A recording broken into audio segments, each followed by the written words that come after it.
¿Podría definir su poesía, sus búsquedas, su poética? Creo que mi poética tiene la característica de ser heredera de una tradición andina y de una expresión, por supuesto, en un lenguaje que se nos ha sido impuesto y que se ha ido más bien adecuando y perfeccionando a través de los años. Con esa forma de expresión y con esta manera muy personal, muy íntima de ver el mundo, he construido una poesía que ha intentado abarcar, por supuesto, mi forma muy particular de ver el mundo, de sentir el mundo, pero también de enfrentarme a esa esperanza de ver un mundo en el que yo me sienta mucho mejor. Mi poética probablemente refleje ese interés y esa necesidad de introducirme en un mundo diferente al que vivo de manera material y cotidiana. La poesía, como cualquier manifestación artística, lo que hace en mí es redescubrir aquello que difícilmente se puede expresar eh, en la vida de todos los días. La poesía va a ir descubriendo cada retazo que se ha quedado en mi interior, va a ir descubriendo cada alegría que no ha terminado de expresarse, cada tristeza que se ha ido acumulando en algún resquicio de mi alma, de mi memoria, de mis recuerdos. Eh, y también hay una importante necesidad de usar el lenguaje, de ensayar con el lenguaje. Creo que ha sido un proceso en el que he ido, sí, teniendo una búsqueda de expresión que espero no encontrarla, porque el día que la encuentre habré llegado a mi fin y no habrá necesidad de escribir más. Entonces, esa constante búsqueda de un lenguaje apropiado para entenderme a mí mismo, para explicarme mi mundo, para explicar mi esencia como persona, creo que he ido marcando el flujo de una poética que no ha intentado de repente ponerse a los extremos del lenguaje, sin embargo, sí he intentado también eh, de alguna manera romper esos límites. Creo que la poesía tiene esa única regla, romper todos los límites del lenguaje para poder expresarse como ser humano. Tracemos una línea entre su primer libro y el último. ¿Qué camino recorrió su lenguaje? Podría decirse que si hago una línea de tiempo, que si trazo un proceso temporal de, de- de todo lo que he escrito desde mi primer libro, eh, podrían anotarse tres etapas y creo muy bien marcadas. Y ahora que lo reflexiono, los veo más bien con momentos muy concretos, muy visibles. Por supuesto, como todo inicio es inseguro, es un poco débil, es muy juvenil, hay una búsqueda de temas y de lenguaje. Eh, son los primeros libros, van reflejando las lecturas juveniles y las emociones que me han ido dando esos primeros autores o los primeros libros a los que accedí. Hasta que eh, intento y propongo unos libros míos a premios literarios, en ese momento armándome un poco de valor para compartir el texto y esperando la respuesta de alguien muy neutral, de alguien que no me conoce, de que solo lee el libro y puede valorarlo en el anonimato. Y gracias a esa primera etapa es que, por ejemplo, obtengo el premio Copé de poesía, prácticamente con mi tercer libro. Entonces es un reconocimiento y una seguridad temprana respecto a esa primera etapa de ensayo, de búsqueda y de, y de intento construir un cuerpo literario. Luego hay, por supuesto, un proceso un poco más lento de relectura y de buscar o de intentar descubrir nuevas formas de expresión.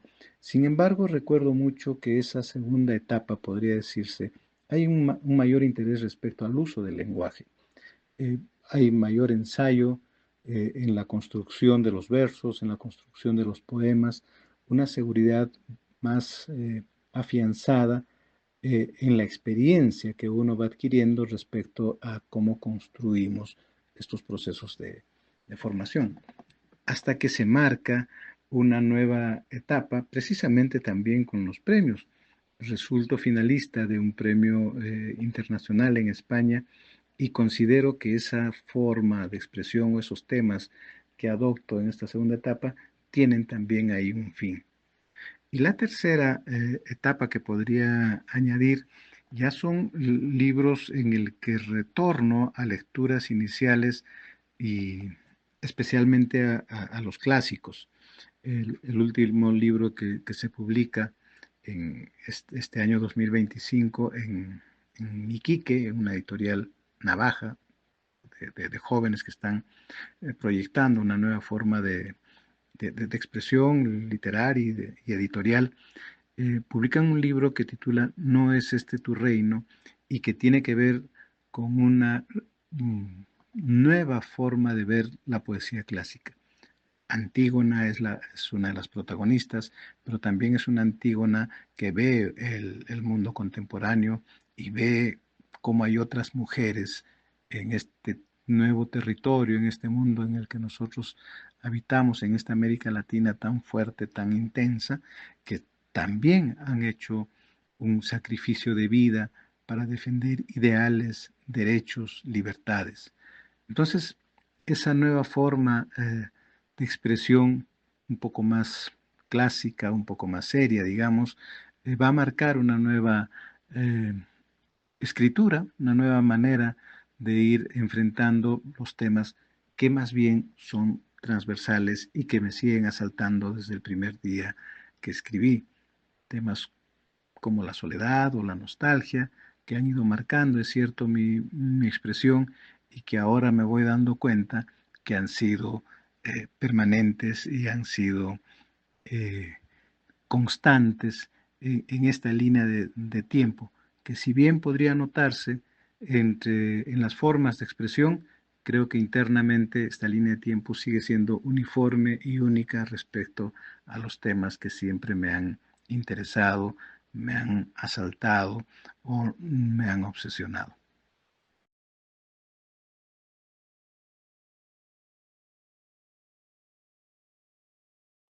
Por último, ¿cuál es el fin de escribir poesía? Si se pidiera, por ejemplo, un concepto de la poesía, cada autor va a tener su propio concepto de la poesía. Yo recuerdo un estudio que se hace sobre la poesía del poeta Javier Sologuren y el inicio del texto, el, el investigador dice que Javier Sologuren a los 21 años tenía una definición clara y precisa de lo que era la poesía. Yo me preguntaba cuando leí ese texto también en plena juventud, ¿cuál es esa idea de la poesía? ¿Cuál es esa definición de la poesía? Con los años entendí que cada quien define su poesía y cada quien define el objetivo de escribir poesía.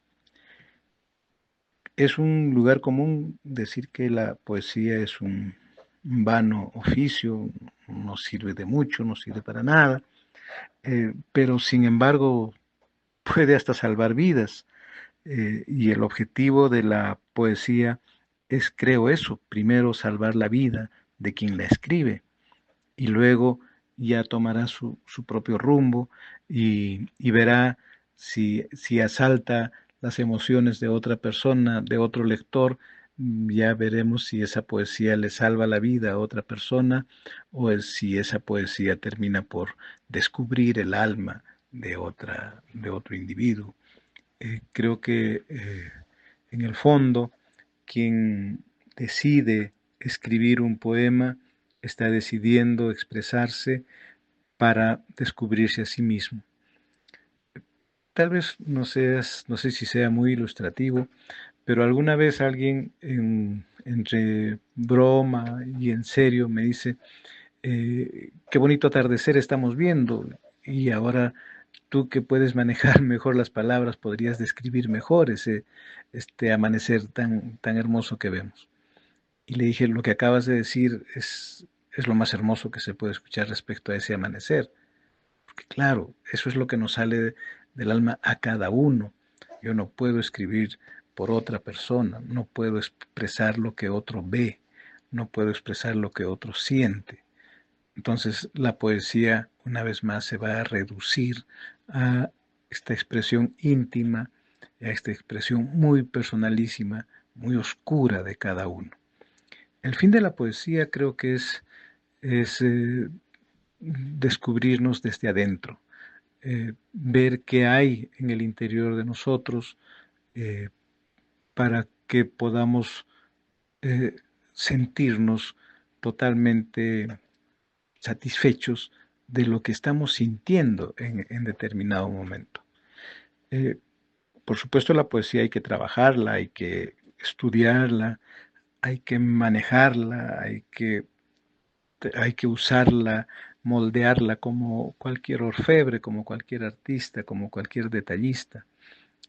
Pero creo que no va a salir más allá de lo que uno es como individuo y como alguien que tampoco sé si es privilegiado por escribir o no poesía, pero creo que el proceso no deja de ser doloroso, no deja de ser intenso, no deja de ser laborioso, y por supuesto el fin no es más que ir descubriéndose como quien se ve a un espejo por primera vez, como quien descubre su nombre, como quien descubre algún sonido que lo va a marcar por el resto de sus vidas. Creo que ese es el fin de la poesía, es descubrirse a uno mismo.